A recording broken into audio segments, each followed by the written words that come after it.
हा थांब.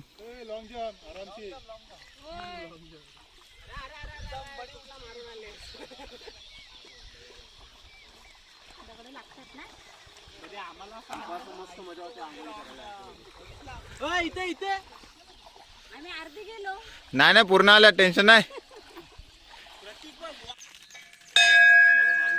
गिरोबाशी आलेलो आपण बैरी देवीच्या नंतर आता गिरोबा नंतर याच्यानंतर जाऊ आपण घरी. ठीक आहे नंतर मग मध्ये मध्ये भेटत राहू आपण. उद्या मग नदीवरती जेवण वगैरे करणार आहेत तर बघू आपण. आता याच्यानंतर घरी जाणार आपण. ठीक आहे बघा कसं वाटतंय गिरवाशी वगैरे देवस्थानात येऊन. पूर्वजांनी बांधलेलं देऊळ आहे. नाही काकी देऊळ नाही बांधलाय घंटा फक्त बांधले. त्या जन्माचे